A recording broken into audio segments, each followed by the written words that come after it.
Bro, what's going on? Why is Sega actually making good financial decisions now? Like, what's going on? Is this real? Am I dreaming? I don't know, but yeah, judging by the title already, you can tell that apparently a new Sonic and Shadow game has been leaked for next year. So once again, Sega is back with the yearly releases for Sonic now, which is yeah, it's good. It's good. I ain't complaining. I don't think anybody should be complaining, but yeah, this is good. See, let's not waste any more time without any further ado. Ladies and gentlemen, boys and girls, let's take a look at the news at hand. Onto Zippo's blog post, We Sonic Rush. Actually, hang on, just before we carry on with the video. Something tells me that you're not subscribed. How do I know that, you ask? Well, look at this. Are you seeing that right now? Most of the people watching this video right now aren't subscribed. What's going on with that then, eh? Press that subscribe button right the hell now because, you know, just saying, Sega was telling me that if you don't subscribe right now, they ain't releasing that Unleashed port. Okay, they didn't actually say that, but come on man, you should still subscribe right now. You won't regret it. Trust me. Anyways, I'll stop bothering you now, so on with the video. So yes, Zippo will be the source of information for today's video, so let's check this out. A new traditional 3D Sonic game will release in 2024, and this was posted yesterday. Welcome back to Zipmas. I'm gonna keep it so real with you, Zippo. That was cringe. Like, so cringe. Do better. Do better. Anyways, we still have a lot to talk about regarding the Game Awards, so next up is the Blue Blur himself. If you watch Sega's TGA hype trailer, you'll notice that they teased 5 games throughout, but you'll also notice that they use a very familiar ring sound. That wasn't there for no reason. So everyone's favourite Hedgehog was getting a break next year? Nope. As a part of Sega's new Era initiative, a new traditional 3D Sonic game will release next holiday. I'm hearing that this game is being billed as a follow-up of sorts to Sonic Colors, Generations, Lost World and Forces, rather than 2022's Sonic Frontiers, which is a completely new branch for the series as a whole and will sprout its own follow-up in due time. It's going to be on a much smaller scale though. This is going to be a more simple run and jump 3D Sonic game developed for next-gen consoles only, no open zone this time. It's also going to be the first Sonic title to release on Nintendo's new system. Now, I have no idea as of now if this is an adventure style game or a boost style game, and it would be foolish of me to swing either way on that right now. When I have word on that, you'll be the first to know. Once again, this is a much smaller title than Frontiers, both conceptually and lengthwise. The game is being developed by a Sonic team with co-development / assistance from Sega's new Sapporo studio. The last thing I can comment on today is that the game will feature Shadow alongside the Blue Blur. Considering Shadow was a complete no-show in both Sonic Frontiers and Dream Team, as well as a very obvious close release timing with next year's movie, which Shadow will play a prominent role in, it's safe to assume there's going to be some corporate synergy going on here. Sega is planning for a gigantic 2024. Alongside this new Sonic game, the revival of Jet Set Radio, and a new Super Monkey Ball game are all set to release next year. Clarification, Jet Set Radio is an assumption on my part. Recent news seems to indicate that it's still a ways out. I would count on that one. Sonic and Monkey Ball are absolutely 2024 games though. Check back here for more soon. And that is the end of that leak, so before we all start throwing pitchforks and saying, oh, it's Zippo, so why should we believe this? Well, I don't know how many times we're going to do the same song and dance, but Zippo, for crying out loud, is actually reliable. He has been proven right time and time again, whether it be Cyberspace and Frontiers using Generations assets and level design, with Sonic Superstars even though it wasn't even modern, and the Sonic Origins. Like, Zippo's got the sauce. I'm tired of hearing people saying that, oh, Zippo is not reliable, he just says anything and it just happens to become true. Or even more confusing is that, oh, Zippo, he just takes what other people say and just spouts it out again and just says that he come up with it. Well, if that is the case that he's just spouting out true information, then shouldn't that mean that he still is reliable even if it isn't his own information? Like, I find that a bit confusing that people are actually saying that and saying that Zippo isn't credible. Like, that doesn't actually make any sense. Besides, this isn't the first time that we've heard of a new game coming out in 2024. Because a couple of months ago, this document actually leaked from Sega. Now, I know what you're thinking. Well, how do we know this is actually real and wasn't fake? Well, if we go and see the document properties of this actual document, we can see that the author is Anule Tsai. And then searching that name up comes up with this. So, Anule Tsai is a former director of licensing at Sega of America. Her job involved approval of the material released for the Sonic the Hedgehog series. And yeah, basically she works at Sega. So, either somebody has actually done the research when actually creating this fake document, or this person works at Sega has actually released a document and that's actually real, so yeah. Anyways, in this leaked document, if you go to this page right here, in 2024 it says, Knuckles TV show, Q1, and we know, most likely, that the Knuckles TV show is being moved to 2024, so that bit is correct. There's Sonic Prime Season 3, Quarter 1, when that's correct. New mobile game in spring.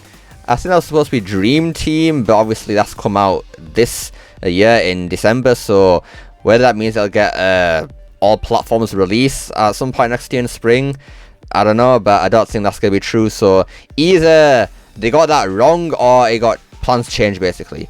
And then Tales Tube Quarterly, I mean, Tales Tube, yeah, that makes sense.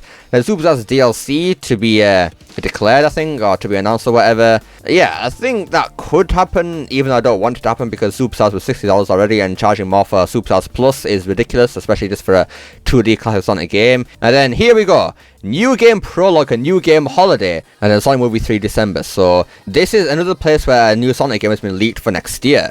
But it doesn't stop there, because right here from June 16th, 2023, Iizuka did an interview with Shaka News and he said this bunch of stuff here, but right in the, like halfway through, Shadow will not appear in Sonic Superstars. Iizuka urged all fans of the character to wait for the third movie to see him in action, and confirmed that the studio has plans for a game featuring him, without specifying whether it's about an appearance in a new installment or a full spin-off. So, I know this is kind of obvious because, I mean, it's Shadow, right? Of course they're going to use him in a new game, but, that is still evidence right there, even if it's not strong evidence. And then again, back in October, we have from the Gamer right here, Sega Leak seemingly confirms new Sonic game for 2024. So again, there's credibility behind Zippo's leak. It's not just him that's been saying that there's a new game coming out next year. A lot of people and leaks have been saying it, so it's safe to assume that this is real. Right then, so what do we know about this new game then? So obviously Sonic and Shadow are going to be a big part of this game, which is quite interesting now. I have a huge issue with this though, because in recent times, as we know, Shadow the Hedgehog has not been written as that good of a character. Now, there has been one instance where I thought it was written pretty decently, and no, it's not Sonic Prime, even though he was actually written pretty well in there, but I mean Sonic Forces. In my personal opinion, Shadow in Forces was actually written pretty decently. We didn't see Shadow much in that game, but the parts where he was there, he was written pretty decently. So, the thing is about that though, in Team Sonic Racing, Shadow kind of went back to not being that great, especially in the voice department, because in Forces, Kirk Thornton actually did a pretty good Shadow voice there, but for some reason in Team Sonic Racing, his voice direction got changed to go back to how it was before Forces, which was not good in my opinion. So if it's going to be a Shadow focused game in obviously next year with the 2024 game, please have Shadow be good. I don't want to sit there and have to suffer through Shadow not being a great character and sounding weird. Like, please make him like Forces and better even, and I'll be good. Please, just do that, please. Now, another thing that we know is that this game is only going to be on next-gen consoles, so PS4, Xbox One, none of those. So that's going to be interesting. Also, no Switch. Now, that is actually kind of interesting because people still own those consoles nowadays, and for Sega to just completely disband those right now, that is, again, kind of interesting. Now, there are both pros and cons to this. Now, obviously, the pros, it means development of the game will be a lot easier because they won't have to worry about the old consoles. They can just focus on the next-gen console, which I guess is going to be very good because, in my opinion, I think Sonic Frontiers suffer like that because of the pop-in or whatever, because they have to factor in both PS5 and PC, both at the same time, this Switch. So, yeah, that was a bit of a problem there. But then the cons, of course, it means that people who don't own the next-gen consoles will have to suffer, unfortunately. And also, that could actually affect sales a bit of the game by reducing them because people on PS4 and Xbox One or whatever can't buy the game because it's not on the system. Now, another interesting thing here is that apparently it's going to be on Nintendo's new console next year. So that means that if Nintendo releases a new console next year, then I guess we know that Zippo was onto something. He was definitely onto something. And then the next thing is that it's not going to be open zone Frontiers, it's going to be more scaled down, so like basically a traditional Sonic game like Unleash, Generations, Adventure 1, Adventure 2, so yeah, basically a level-to-level game. Now, Zippo doesn't know if it's going to be Adventure or Boost formula for the game, so there's two ways this goes, I reckon. It's either one, it's a fully Boost game with Sonic and Shadow both being Boost, or two, we have Sonic Boost and Shadow Adventure formula, or the other way around. I think the Boost is going to be in there somewhere, and purely because of the reason that they still have experience with the Boost. Like Frontiers, Forces, Generations, Colors Unleashed, all Boost games. And Lost World kind of departed from the Boost a bit, but it still wasn't true adventure. It had some elements from the adventure games in there. But obviously the problem with it being Boost is that, is it going to be a high budget? Because the thing with the Boost game is that in order for it to be actually, you know, have content in there and actually feel like it has substance in there, it needs to have a big budget because Forces low budget game. Turned out that the boost was very short with the levels, because obviously 1 minute stages, that's not it. Because the boost game moving very fast, so it takes a lot of time to make levels actually feel big enough so you don't boost through them in like a minute or so. Now in terms of pricing of the game, I reckon they're gonna charge 60 for this. I reckon they're gonna do that. I mean, if they're gonna charge $60 for Sonic Superstars, a 2D game, then why would they not charge 60 for a 3D game, right? It only makes sense. And especially with Sonic Movie 3 coming out next year, and this game having Shadow in it, and obviously they're releasing it in Holiday next year, so people for the movie are going to see this game, and they're going to see that, oh, you know what, it's got Shadow in it, I should buy this game. And obviously that means putting it at 60 for the regular Sonic fans like me and you. We're going to buy it early for 60, and then basically what they do with Superstars is that they're going to drop the price later down, just so people like casuals can buy it. And while, yeah, that is kind of annoying, there's not much we can really do about it, I suppose. I mean, Sega is a business and they want to make some moolah, so yeah, that's unfortunately what they're gonna do. And obviously if they're gonna charge $60 for it, then yeah, we have a right to complain if it's not up to that standard, so beware. Just beware. If this game's not looking up to the standard that it should be, me and probably a lot of other people are gonna complain about it, so yeah, just beware of that. Anyways, that about does it for today's video, so yeah, next year we're getting a new Sonic and Shadow focused game releasing near the Sonic Movie 3. So again, another kind of big year for Sonic pretty much, because we got Sonic Prime Season 3, we got the Knuckles TV show coming out, possibly some Superstars DLC, we got this game coming out next year, and obviously the big thing next year, Sonic Movie 3, like, that movie, I was about to say game there, but that movie is going to do big numbers. Huge numbers, because Shadow is going to sell that movie easily. Like, even people who aren't true Sonic fans, they all know who Shadow is, like, everybody knows, right? So I honestly reckon that Sonic Movie 3 could possibly pull 500 million plus for the box office. Like, if they play their cards well, yeah, that's going to be a huge movie for Sonic, huge. And yeah, Sega finally using their brains and thinking, you know what? We should release a Sonic game with Shadow in it alongside this movie so we can boost that game. Yeah, that'd be very good. So yeah, good job they're doing that. And obviously in terms of development, hopefully it's not a buggy mess or something like that, because that's the problem.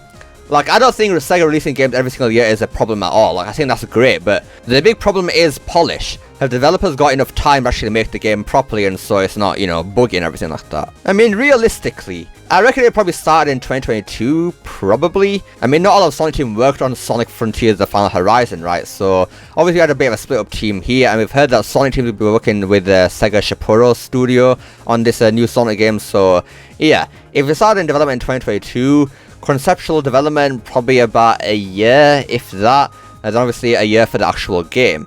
Now, we have heard that Sonic Team has actually been expanding recently, so that could help with development, actually have more people on the game, but yeah, we actually have got that Sega Sapporo Studio working on it too, so I think there'll be a decent amount of people working on this game, and if Force was made in a year, and that was kind of impressive in my opinion, I think this game could be alright. I'm just hoping though. It better not be buggy, and it better be good too. It better be good.